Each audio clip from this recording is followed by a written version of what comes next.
श्री गणेशाय नमः। ओम नमो भगवते वासुदेवाय।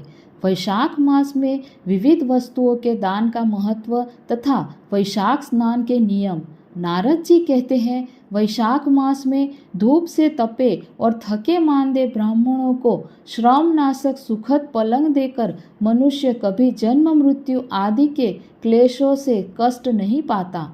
जो वैशाख मास में पहनने के लिए कपड़े और बिछावन देता है, वह उसी जन्म में सब भोगों से संपन्न हो जाता है और समस्त पापों से रहित हो ब्रह्म निर्वाण मोक्ष को प्राप्त होता है। जो तिनके की बनी हुई या अन्य खजूर आदि के पत्तों की बनी हुई चटाई दान करता है, उसकी उस चटाई पर साक्षात भगवान विष्णु शयन करते हैं। चटाई देने वाला बैठने और बिछाने आदि में सब ओर से सुखी रहता है। जो सोने के लिए चटाई और कंबल देता है, वह उतने ही मात्र से मुक्त हो जाता है। निद्रा से दुख का नाश होता है। निद्रा से थकावट दूर होती है और वह निद्रा चटाई पर सोने वाले को सुखपूर्वक आ जाती है। धूप से कष्ट पाए हुए श्रेष्ठ ब्राह्मण को जो सूक्ष्मतर वस्त्र दान करता है, वह पूर्ण आयु और परलोक में उत्तम गति को पाता है। जो पुरुष ब्राह्मण को फूल और रोली देता है, वह लौकिक भोगों का भोग करके मोक्ष को प्राप्त होता है। जो खस, कुश और जल से वासित चंदन देता है, वह सब भोगों में देवताओं की सहायता पाता है तथा उसमें पाप और दुख की हानि होकर परमानंद की प्राप्ति होती है। वैशाख के धर्म को जानने वाला जो पुरुष गोरोचन और कस्तूरी का दान करता है, वह तीनों तापों से मुक्त होकर परम शांति को प्राप्त होता है।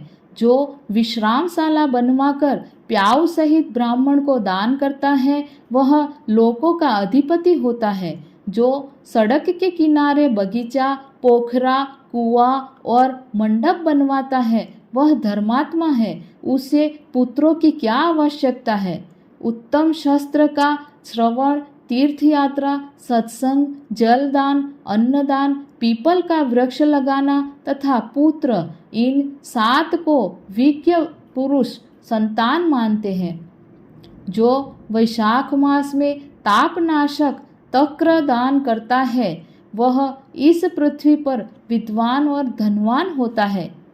धूप के समय मट्ठे के समान कोई दान नहीं है, इसीलिए रास्ते के थके मांदे ब्राह्मण को मट्ठा देना चाहिए। जो वैशाख मास में धूप की शांति के लिए दही और खांड दान करता है तथा विष्णु प्रिय वैशाख मास में जो स्वच्छ चावल देता है, वह पूर्ण आयु और संपूर्ण यज्ञ का फल पाता है। जो पुरुष ब्राह्मण के लिए गोधृत अर्पण करता है, वह अश्वमेघ यज्ञ का फल पाकर विष्णु लोक में आनंद का अनुभव करता है।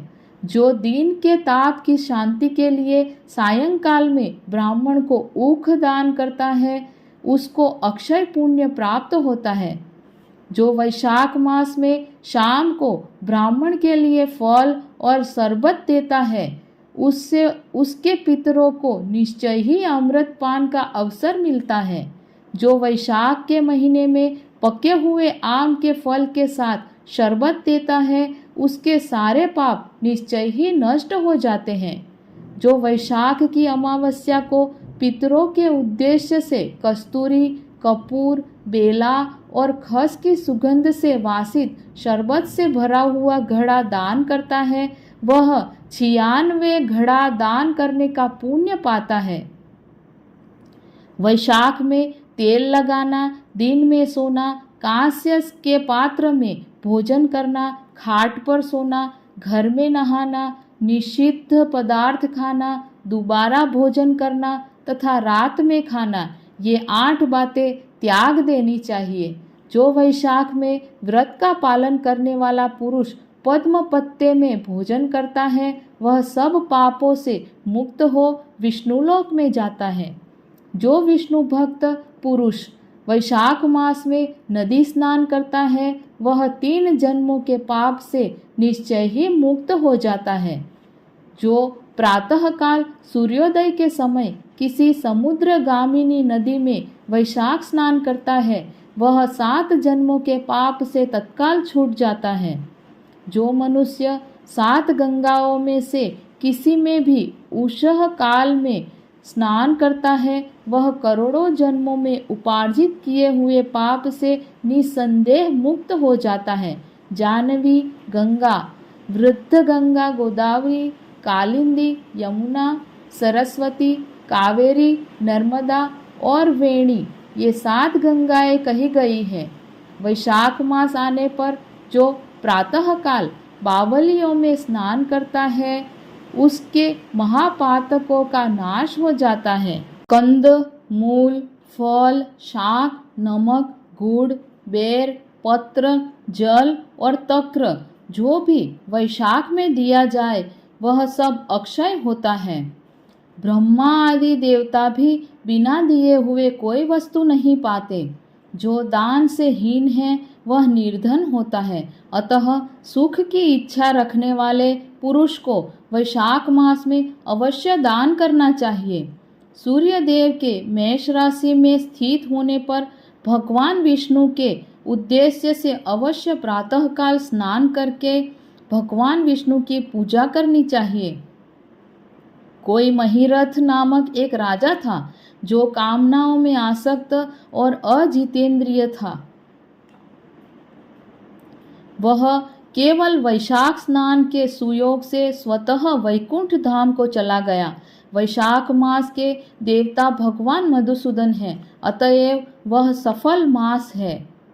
वैशाख मास में भगवान की प्रार्थना इस प्रकार करनी चाहिए। हे मधुसूदन, हे देवेश्वर माधव, मैं मेष राशि में सूर्य के स्थित होने पर वैशाख मास में प्रातः स्नान करूंगा। आप इसे निर्विघ्न पूर्ण कीजिए।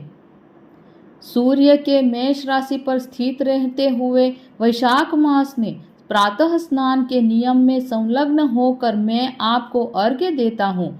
मधुसूदन, इसे ग्रहण कीजिए। इस प्रकार अर्घ्य समर्पण करके स्नान करें।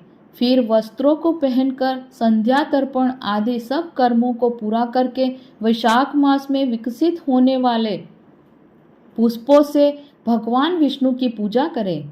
उसके बाद वैशाख मास के महात्म्य को सूचित करने वाली भगवान विष्णु की कथा सुने।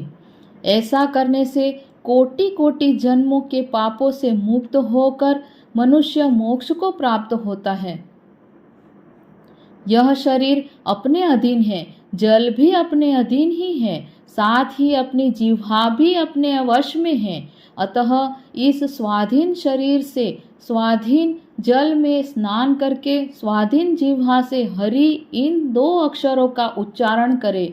जो वैशाख मास में तुलसी दल से भगवान विष्णु की पूजा करता है वह विष्णु की सायुज्य मुक्ति को पाता है।